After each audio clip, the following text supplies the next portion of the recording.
Brian and Liz here with Fullerton Party of Two. Two. We get to use the deuces. So a little bit of a different kind of video today. I'm honestly like a little uncomfortable with today's subject for whatever reason. Is this take two? This is like take 2 or 3. Yeah.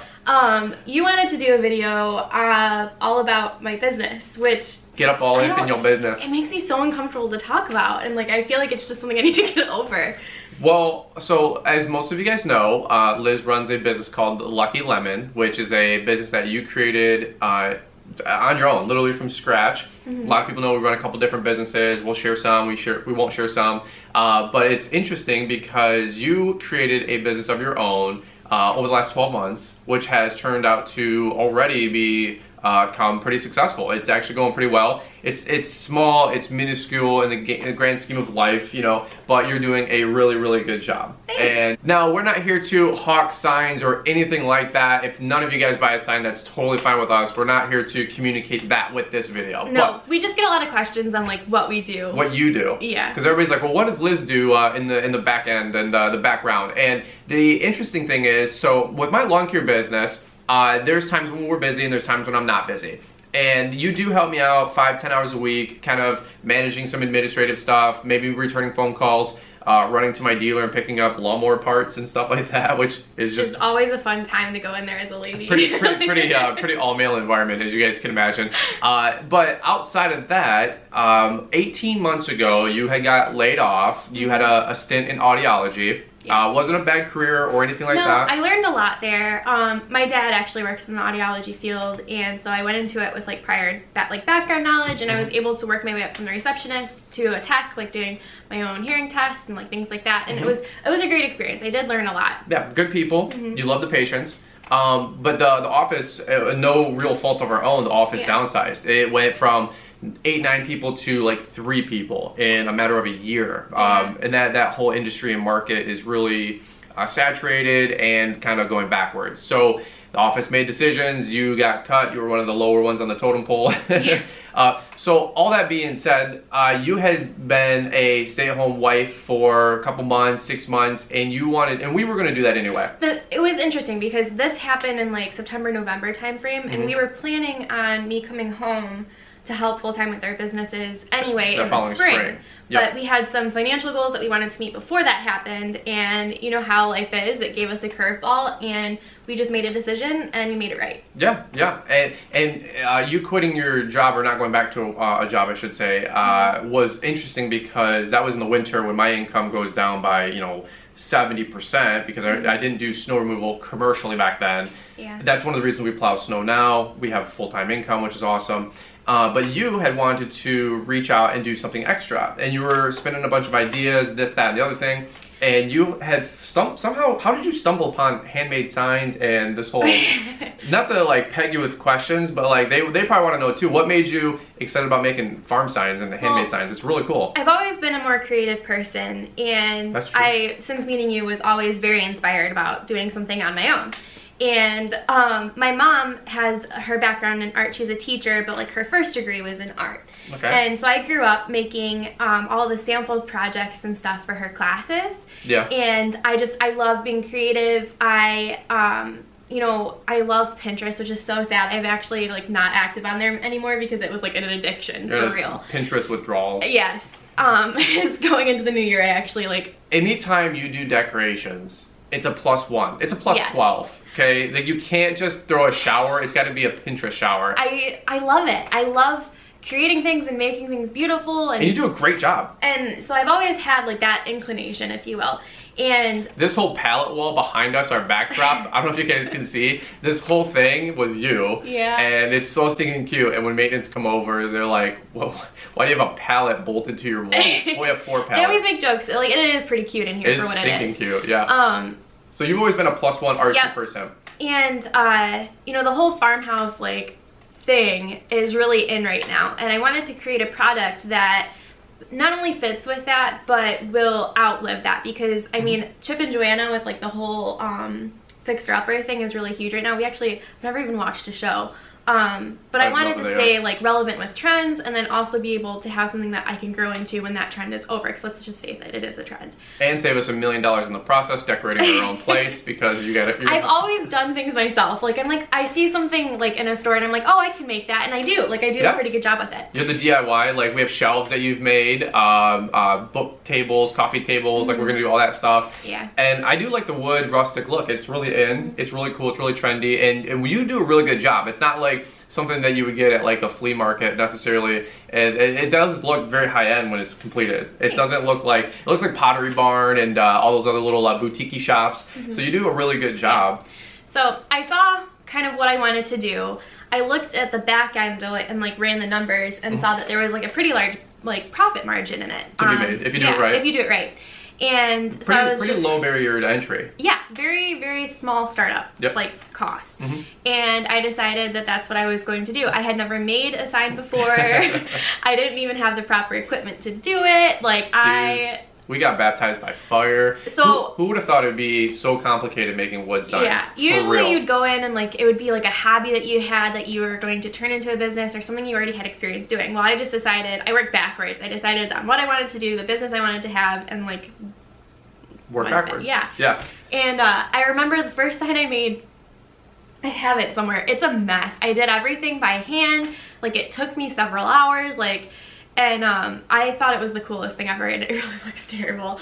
Well, we had learned so much so quick. Yes. Because this was the off season, and we both. You were home with me. I was home with you last winter for 3 months, and it was funny because you had this like idea. You came up with the Lucky Lemon name, which maybe we'll cover in a different video because there's some meaning behind that.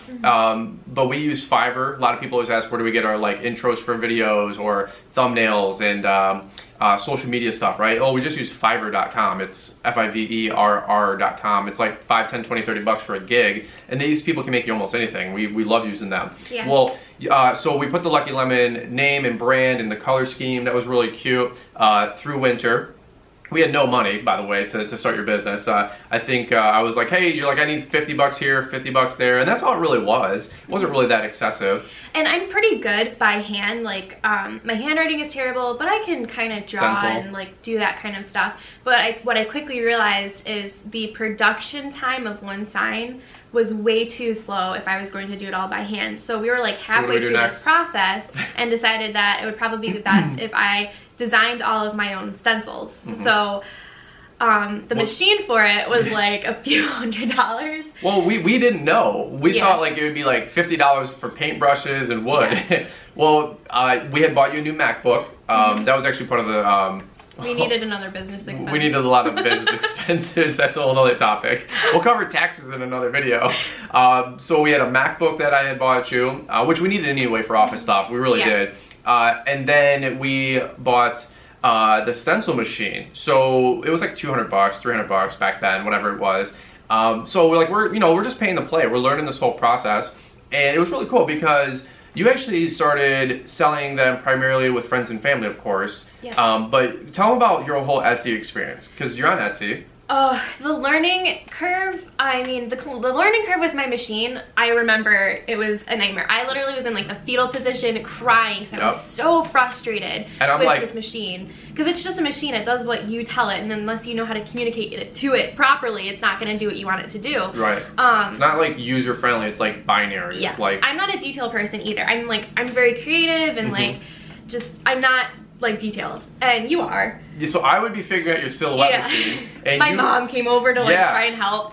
Yeah, it was just ridiculous. It was a mess. So we're getting baptized, learning how to make the signs, and then for business, like I had already technically started and not even known like how to actually do the product in a way that was efficient. Right.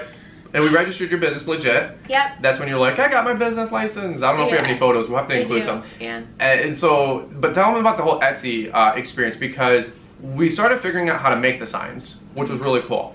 But then the fact of like selling them, it's cool that you can make a sign, but if nobody's buying it, who cares, you know? And so getting onto Etsy was like a whole can of worms itself. You have to learn about SEO and tagging and just so much information, and there's a learning curve to anything. And we've always been of the philosophy, like, you're gonna pay to play, you're gonna invest properly and do things right. So I actually found a group online that I pay to be a part of that have experts in each like specific category, like product photography to SEO to web design to all of these different things.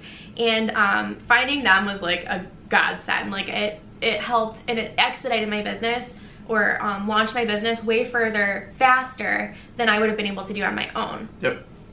So I always recommend, like, if you're going to start a business or if you're entering into something new, find yourself good mentors. I think you've talked about that on your lawn care channel. If it means buying a dinner or a cup of coffee and just picking somebody's brain, do it. I love sitting down with girls now. It's hilarious to me because, like, I have a few friends starting Etsy shops or have started Etsy shops or wanting to start a video or a we should plug our friends Sean and Brittany, because they started a new vlog channel. We'll leave a card above. Yeah, the Daily Tailors. She makes handmade stuff. And she's gonna be starting her own Etsy business. So once she does that, I'll leave a link below to her shop too. Hey Brittany. These girls ask questions and they're like, "Oh, how did you do this and this?" And half the time I'm like, I have no idea. Just literally getting baptized by fire. But I love sitting down with people and like we're both just like figuring it out and making things work and just making it happen, and I love it. It's very frustrating at the same time. How many times have we made the people at Home Depot mad at us? I hated. Like when we come in, Home Depot scatters like cockroaches to a light. They have our photos in the back somewhere saying like, don't cut wood for these people. Yeah. Don't. Yeah. There was one guy at our local store, an elderly gentleman. Yep, his name is Mike. He's not elderly. He's like 55, 60. That's mean. No, he was retired. Yeah, but doesn't mean he's elderly. Anyways, Elderly's like 80 in the Crypt Keeper. We love him because I went in there. He'll never watch this video. I think to like make my like first or second like batch of signs, and he spent over an hour with me. Teaching you. Yeah, just like step by step. Okay, this is this type of wood. Like this is like liquid nail, screws, just nailers. Any question you could imagine. He wanted to make sure that I was doing things safely, and I really appreciate him. But he's the only person at Home Depot who likes. And he's still there. We still he works like the 8 to 6 shift, so we always try to get wood and go talk to him. Did he have like a background in woodworking or construction, something like that? He was really, really knowledgeable. So it really helped. Like we're big like hands-on people. So when he was like, hey, look at this wood and the sandpaper, all this other stuff. So we had a lot of questions, man. Like this didn't just come together overnight. Like it took probably 3 to 4 months before you really got the silhouette machine working correctly, a proper Etsy listing. Yeah, and I was on a timeline too because we had put in my registration for my LLC, and we had until it came back to actually like start my business. So the whole time of that processing, I was trying to just burn the wheels on the back end and get everything figured out so that when that license came in, I could start. And because you had your logos and your photos. Everything along the way. Did you already have your Etsy store, or was that something you backfilled? You couldn't actually open your store until you had your first product to list. Oh, okay. So you can't like. So I couldn't even. Yeah. Okay. It was interesting. Since then. What's the before and after? So take this whole big mess, right? I mean, we live in an apartment, and I'm woodworking essentially. Yeah, people have no idea. I have sanded my signs in parking lots when wired into your truck, just random stuff, you guys, because we don't have a garage. backyard. We don't have a house. I don't even have an outside area where I can work. We're on the 3rd floor. One time you sanded your first sign with an electric sander indoors. I came home and I said, what the hell went on in here? I was just doing whatever I could to figure it out and make it work. We were literally like just. Some people are probably shaking their head like, oh yeah, embarrassing. I'm shaking my head. This is the kind of stuff where I'm like, look, if Steve Jobs and Bill Gates can get started in garages, not that we're trying to make a $1 billion company here, but. And I mean, it was winter, so I remember we had our door wall open. We only have like 2 like airways or like openings in our apartment, and one is our door wall in this room, and then one is our bedroom window that is like on the other side of the apartment. And I had both open. It was like 20 degrees out. I have the oven on, heating the place, and I'm using stain inside. People have no idea. They have. So when we always talk about dream houses, you guys have no idea. Like in a garage, like for me it was an enclosed trailer at first because I had tools and lawn care equipment everywhere. And then it's like, well then we need to get a bigger truck, which we did practically for our business. Now it's hands-on, full-blown, can't wait to get a home, a baller home, a big freaking home. Dude, I just want a workspace, like a legit workspace. With like a shed or a garage, just the basics of life.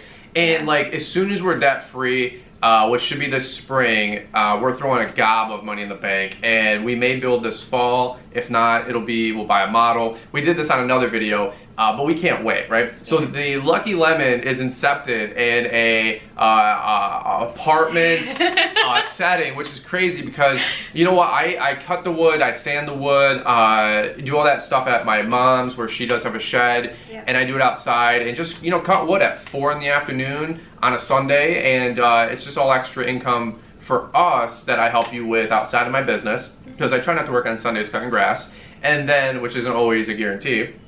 But since then, dude, you have been, we're not going to give numbers out, but you've been making a killing. It's holding its own now, which is so interesting. You've been paying bills. I started officially, the Lucky Lemon opened its doors on April Fool's Day of April, like 2017. So it hasn't even been a full year yet. Is that when you started online? Yeah. Well, you registered the business probably the first week of January. Right, but it didn't come in and it didn't actually like open. Officially. Soft launch. April Fool's. But you're which I real. think is just hilarious. April Fool's. Yeah. Dude, so you're almost coming up on a year. Mm-hmm. So, it's January right now if you're watching. So how many orders did you get your first month? I think I got one. It was my friend Brittany. Yeah, Brittany ordered a sign. Yeah. Sorry, Brittany, we practiced on you. Yeah, she was like my first. How many orders did you get your second month? And then my friend Wendy. I don't even know if I got any my second month. No, you didn't. How many orders did you get in your third month?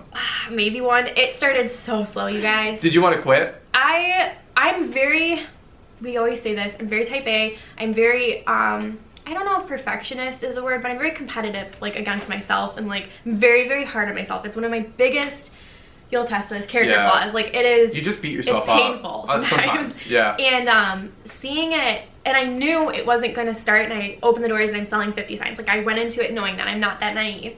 But at the same point, to see, like, I check the office, and it's just zero. And here's the tough part. Maybe this is like a life marriage lesson tip thing, just a little +1. But here's, and it's not me, but my lawn business, I'm 10 years into it. That was very hard because, like, I did start seeing, you know, you when we first met. You were way farther along. Way farther along. In your business, obviously. I mean, you're making over 6 figures, and I'm just wanting to make $6. Yeah, like.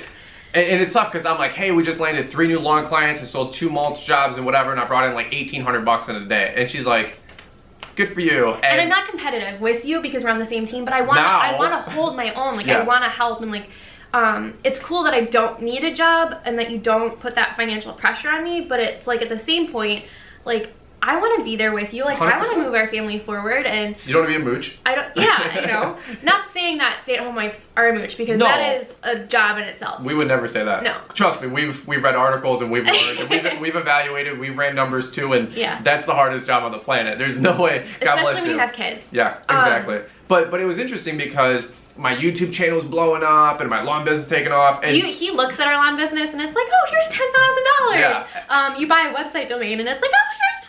Yeah, and like, it's just. And then you had like no orders for like 3 months. Yeah. And you were really honestly down and out. And maybe this will be some more encouragement.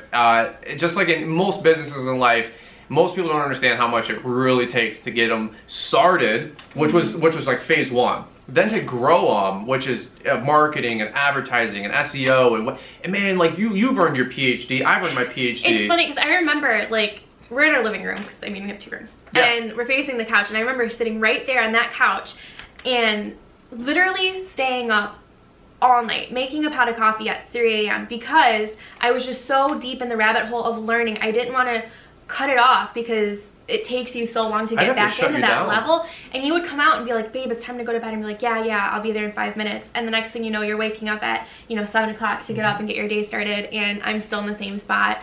Eyes beat red, like, just, learning SEO and how listings work. Just crazy stuff. And that's just how I operate. I'm a very intense person. Yeah. And when I get in the groove of something, like, I just don't want to stop. And I still do that to this day when I'm learning something new, because I'm still progressing in the business and still trying to get it to a certain level. My next big thing is getting on Amazon.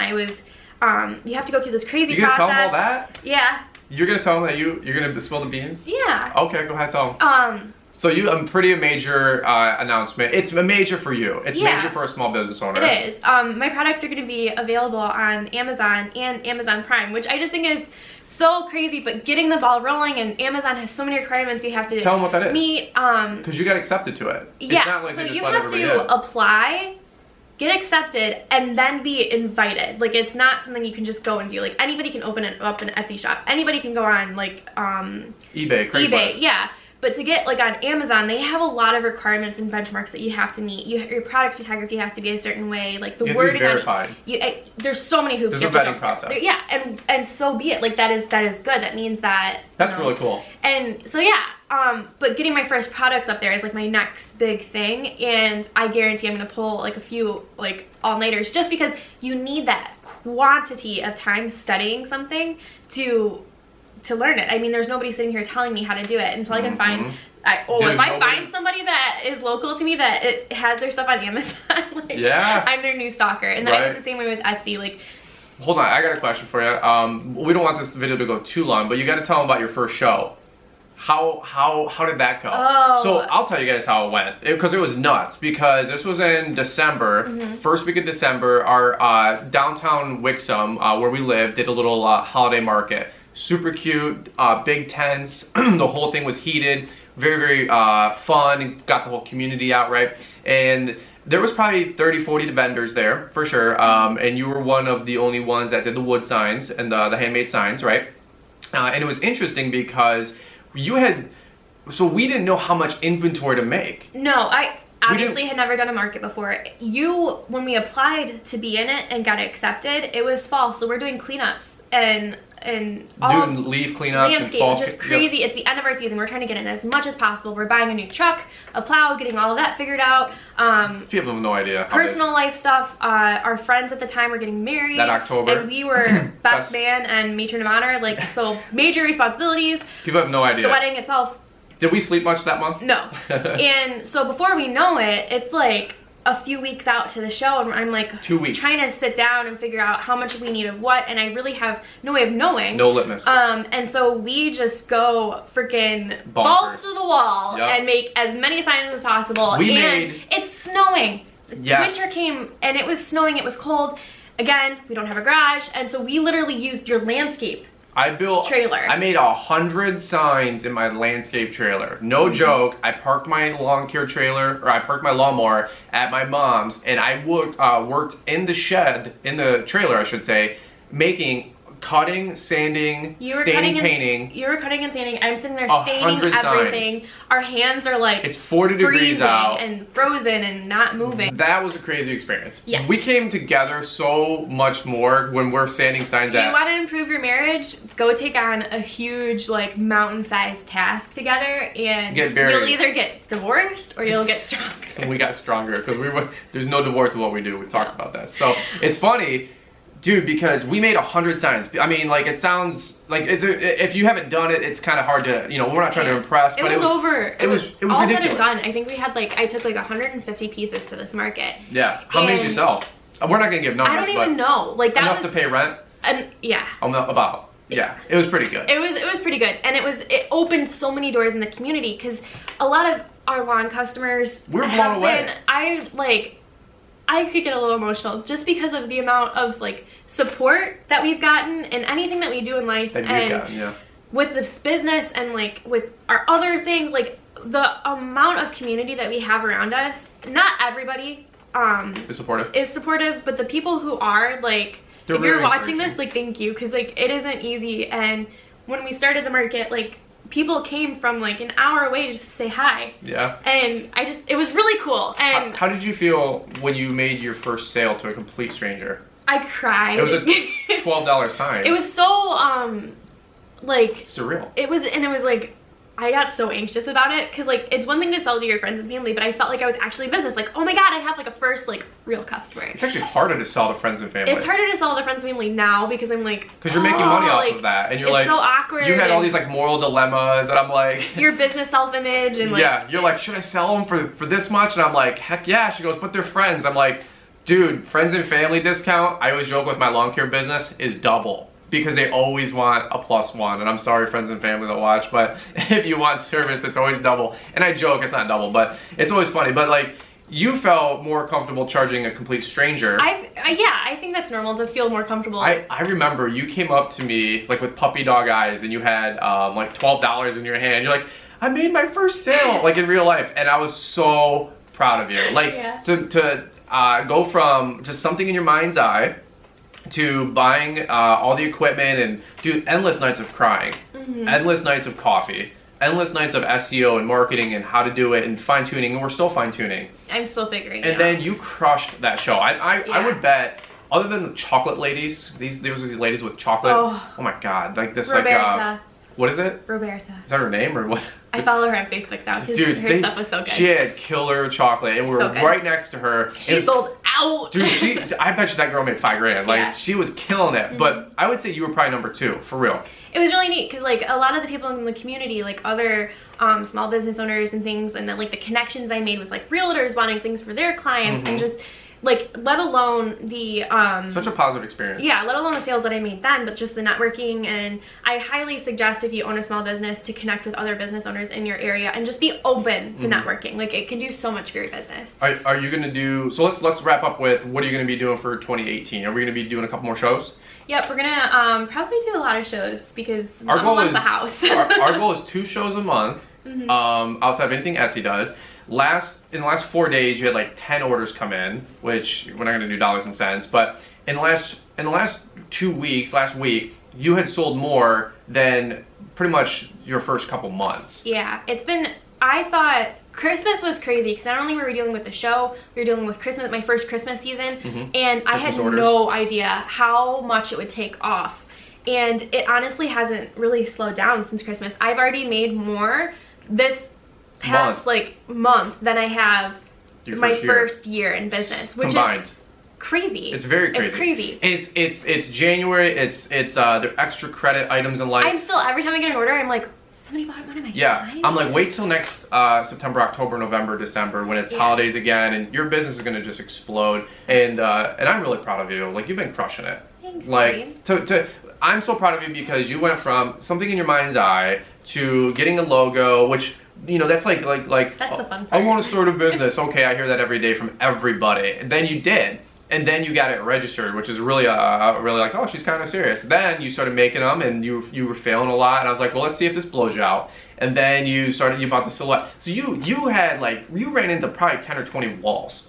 Oh my god, so many walls. Yeah, for most of you guys that start businesses, you know that you're jacked out of your freaking mind, and like you're so excited, and you're running 100 miles an hour, and then you hit this wall, this barrier of something that's just not working, and you want to tear your hair out and scream, and sometimes you actually do, and it's crazy. And like, we've had arguments, like stupid arguments about like, oh, I need this, I need a green color, and you're like, here's green, and I'm like, that's the wrong green. I want jungle green, not forest green. I'm like, dude, I'm just here to help you. Like, I'm not like. And I mean, I've had friends who just pretended like my business just didn't even exist. They know all of this is going on in the back end, and they just don't even bother to ask, and it hurts. Yeah, no support. And you have friends that do love you, and buy 5 signs. It is this emotional roller coaster.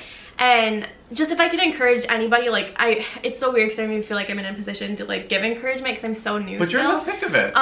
Just keep going. Just do it. Just do it. And I have so many people who say they want to do this or want to do that, and not like to say it in like a egotistical way, but like we've had people say that like we've inspired them, and I think that's awesome. If we inspire you guys, the best thing you can do is use it. Do something with it. Don't just say you want to do something. Actually, just get started. That's the biggest thing. Is I see so many people with such great potential and great skills. Like I we're think literally that like the least qualified wish I people. could do. Yeah. And they just don't do anything with it because they're afraid of failure or afraid of getting embarrassed, or just do it. Like it's so weird having a YouTube channel and putting things out there, and it's uncomfortable. And it's funny, you know, you listen to anybody who's successful and they all say the same thing. Just go do it. Just start. Stop making excuses. You don't have to figure everything out in the beginning either. Like, if you have something you love to do or want to do, just do it, and do it messy, and learn and make mistakes and kick butt. Yeah. And enjoy the process. Because now let me ask you this, and we'll wrap this one up for real, but all of the crazy stuff that happened, every bad thing, do you look back on it and laugh now? Yes. For the most part? For the most part. Or I still feel that deep down frustration. Like, or I remember cringe. That. Yes. Now, here's the cool part, and this isn't a +1 to me, but I was supporting you the whole way. And the fact is that you could lean on me, and I told you, you're going to have to lean on me.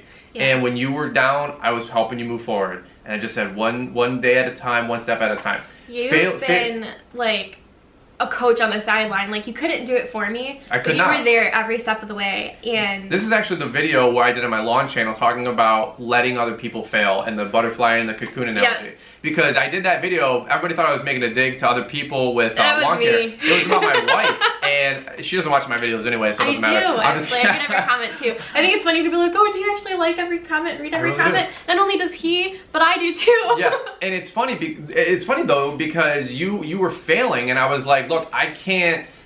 You can't get fit watching somebody else work out. You have to fail. You have to pay those dues. And I couldn't pay those dues. I had paid those dues and built big shoulders on my own with my own businesses. But you had to go through that. And that's the thing, like your self-image went through the roof because this is something you've made on your own. I did this. Like I thought it was so crazy. When I made $100, I was like, I made $100. I will say this, and though. It's not the same as like getting your first paycheck. Because I remember when I got my first job and made my first paycheck, I was like, oh wow, I have my own money. Yeah. When you actually physically build your own thing, like you create this thing and you make money and you're like, wow. I will add though, you did have really good investment banking and I had a very, very good angel investor who just like wrote blank checks. I was like, she's like, how much is this? $300? I'm like, just buy it. How much is that nail gun? $200? Just buy it. Most people start with debt and borrow money from friends and family. I was like, look, I got you on the financial part, which is 90% of most new businesses' problem. So anyway, it was just funny that you had a really good angel investor. I don't have stock or anything. I'm actually a really cheaply paid employee. I want to fight for 15 this year. So I want to get paid in our new business. No, I'm just kidding. It's all you. You're gonna take the money. We're gonna get. It's just helping the family budget. It's all extra credit, but it's actually turning into a lot more than just extra credit. It's so funny because it started as like fun money, like shopping money, and just to make me feel productive and give back to like our family because like you work so hard. Like I wanted to work hard too. Supposedly, I'm an actor. Anyways, and now like it's like a legitimate thing. Like it's its own entity, and it's like paying bills. Yeah. Like, and what? I can't wait to see what happens 4, 5, 6 months from now, summertime, new home season, and people moving, and then of course in the holiday season, it's gonna be crazy. So we're definitely gonna do more videos, more vlogs for you guys with the Lucky Lemon. We'll have to do some shows, that'll make it into our adventures. If you guys have any questions for her, leave them in the comment section below. If you watched this far, we appreciate it. We know this is a lengthy one, but it was just really cool. You have a testimony and a story to tell with your new business, and I'm super proud of you. And you're kicking butt, you're taking names, and for real, I'm so proud of you, not just for starting, but finishing. I told you there's no quitting. You know what I mean? And that's the thing that was, I'm gonna get emotional, we're gonna have to cut it off, but that's the part that I'm really excited about, is that you hit 50 barriers, and I knew every barrier you were gonna hit, and you still kept pushing forward, and that's what, as a young lady entrepreneur, that's really, really impressive. So hopefully, maybe some other people can get inspired by your success and what you have going on, and hopefully maybe one day you can buy me a Tesla with all your money. And so anyway, all right, we're gonna wrap this one up. Any final thoughts? Go ahead and comment down below with like your biggest wall that you've hit in your business. I know a lot of you came from the lawn care channels. I know a lot of you are business owners in your own right. Financial challenges, relationship stuff. Share below like what your biggest wall was and your victory over it. Did you guys ever feel like giving up with your enterprise or whatever you guys are doing? I'm sure there's those days where you guys have hit the wall and then 2 days later hit the wall again, and the wall is really brutal. It's really mean. It leaves marks, So I think it would be cool to see like, it's, as a business owner, like sometimes it can get lonely and you feel like you're the only one out there doing things. And so go ahead and share your struggles and victories below. I love to read them and chat. Cool. All right, if you guys are new, as always, don't forget to hit that subscribe button. If you enjoyed this one, shoot it a big thumbs up, and we'll catch you guys on the next one. FPO2 out. Bye-bye.